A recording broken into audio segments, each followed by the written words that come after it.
Hi there, my name is Nina Williams-Teramachi. I use they, them pronouns, and I'm the new musical producing associate. So all things new works at the Fifth Avenue Theater. And this is Spotlight On. I'm here with two fabulous writers from Griswolds Broadway Vacation. Here is Steve Rosen and David Rossmer. So thank you so much for being here. Hi, thank you so much for being here. But we're not really here, are we? You're there and we're here. It's true. We are in two different locations. We are here. You're here. I'm here. We're here together, and we miss you. Yes. Brought to you through the magic of Zoom. So, Steve and David, do you mind giving the audience just kind of a quick little introduction, who you are and what you're doing on Broadway Vacation? Yeah, David, do you want to go or should I? We'll both go. My name is... It's not going to work. Yeah. You go. So my name's Steve Rosen. David and I have been friends for a real long time and been writing stuff together for a while. We wrote a musical together called The Other Josh Cohen, which is currently on David's shirt. And we are extremely excited to be writing this big, fast, funny new musical that Seattle is going to be seeing for the very first time before anybody. Yeah, and we write the book and music and the lyrics together, meaning dialogue and the songs and the words, and that just comes from knowing each other for many years since summer camp, and being friends and going through the whole improv comedy world and that stuff, and just developing a rapport where we like doing all things. You know, very often people do one or the other, and it's fun for us that we get to do all three on this show, and it's made it really organic and fun and helped give it both comedy and heart. And the comedy element of it too is something that we have been working on for years together as well. We made a show together called Don't Quit Your Night Job, along with Dan Lipton and Sarah Salzberg, which was a chance for people from all the different Broadway shows in town to basically come late at night, do a variety sketch comedy show that we would write and script and produce these crazy fun vignettes. If you go on YouTube, you can find those kinds of things. Clips from that show, these musical Mad Libs, which were a big hit with some people. And so it's really fun to get a chance to now use this history that we have with each other to work on a brand new piece that's based on a title that everybody knows and loves. Right. No, thank you so much. And dream team, love it. And we're kind of getting right into it, into just like, if you could just talk to us about, obviously, you know, the Griswold family is a family many of us are familiar with from the National Lampoon series. Could you talk about what specifically this show is about? Well, the nice thing about this show is when we were approached about it was that there's a lot of movies turned into musicals. And the nice part about this was that it was taking the iconic characters that everyone knows and loves, but we got to put them in a totally original new adventure. You know, this is the next chapter of their vacation story. They come to New York, you know, where they've never been, to see a musical, and it's a musical. And that whole concept was very, very exciting to us. The Griswolds, from the vacation movies, my family's, our neighbors always called us the Griswolds because we always got into, crazy shenanigans. And so it's actually really funny and deeply personal. And I think, in some ways everyone's like the Griswolds. That's why they were so successful. They captured what it feels like to be a family on vacation, the ups and downs. Totally. Yeah. And, as you mentioned, just kind of like, it's a unique take on the movie musical because it isn't what we often see with movie musicals, is that it is like we take the movie and then we turn it into a musical, like a direct transfer over. And so with the creation of using it as a base of the characters and then creating something new with it to expand upon the franchise, can you talk to us about just kind of like some challenges and the fun also of bringing, an iconic family to the stage? I think I can speak to the fun part, specifically because, please, and now I will sit down and listen to The super fun part is that, like David was saying, we get a chance to work with this family who we all know and we all relate to, but we get to create an entirely new story for them in a new place. And in a place that is worthy of their ability to cause catastrophe and chaos sort of wherever they go. A place that is chaotic to begin with. And if they can even find ways to make New York sort of brace itself because the Griswolds are in town, it's super fun to think of ways for them to negotiate their way through this town, what they do to it, and what it does to them. We've been, you get handed the keys to, these very beloved characters, and in some ways it's nerve-wracking, in some ways exciting, but I think also we were tasked to make a show that if you have never seen a single vacation movie, if you don't even know who the Griswolds are, you don't even know anything about them, you can still come and actually have the same experience that people who saw the movies did, which is see yourself in this family. And it's really funny, to hold a mirror up to ourselves, especially now as the world opens up and everyone's itching to get out and go on vacation. Right. And it's also, there's some real relatable issues that are brought up in the show about a family. And what happens is kids get older. What happens if you're the kid? What happens if you're the parent? And what happens to your relationship? And so there's hopefully just as much relatable stuff in this show as there was for, in the movies, and we'll accomplish the same thing just in something really brand spanking new. Yeah, absolutely. And, like you said, like the Griswolds have been really all over the world in those vacation movies, like from Wally World to Europe and everywhere else. And it is really cool that, the next stop, New York, and there's so many opportunities for some really fun antics for them to get up to.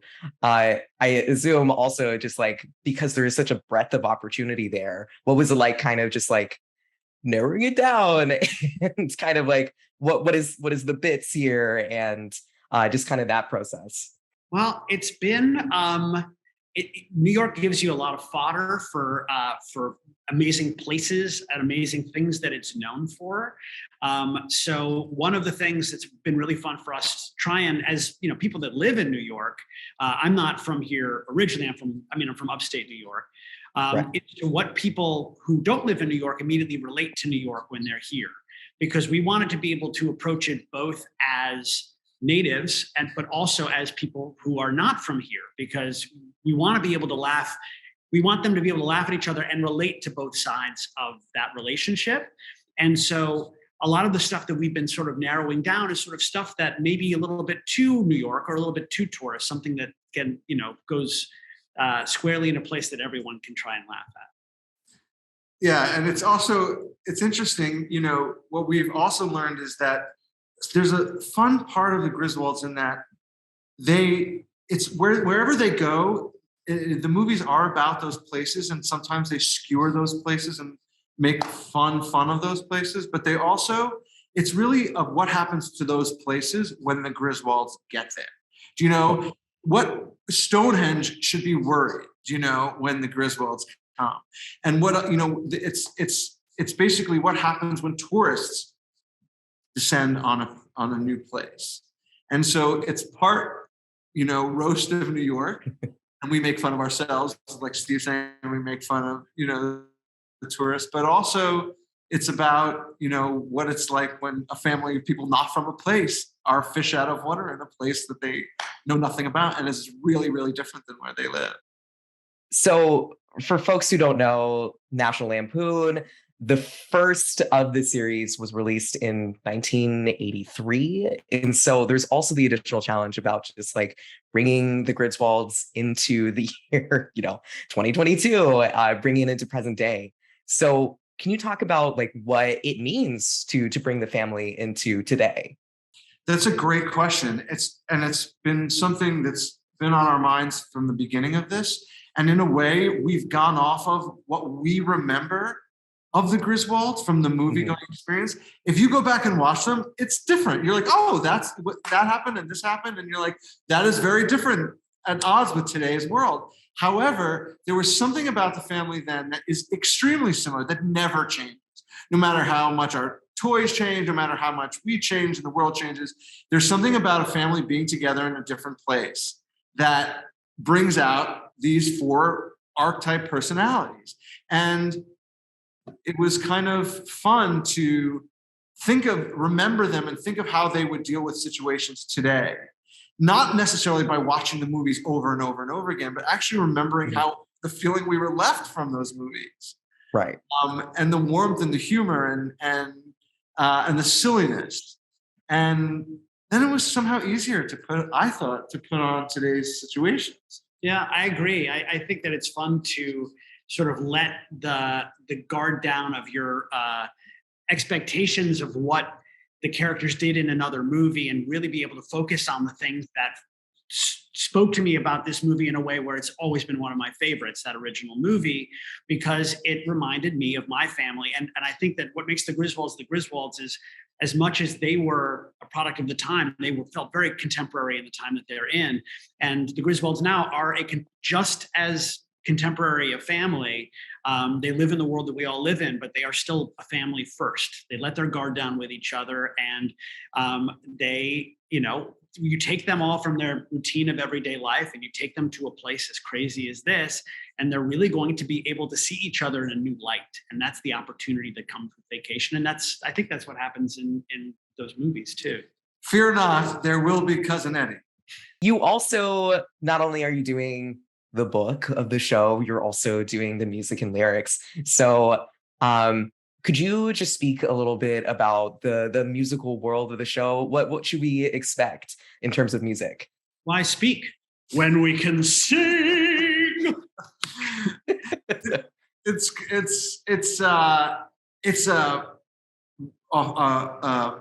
Put some of the greatest styles of New York in a blender, and it encapsulates an old-timey Broadway feel with a contemporary pop rock score.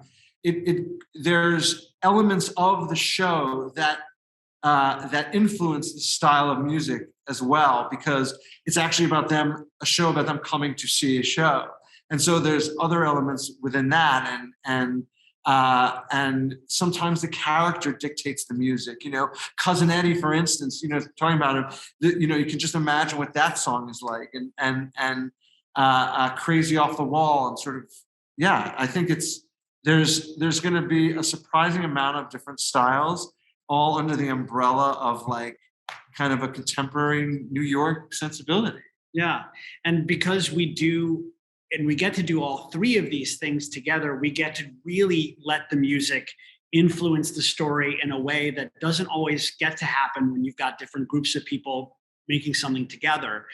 So we can really feel about what feel we want in this exact moment. And so we don't have to consult with the book writers when we want to change the song to make the moment more exciting or more emotional.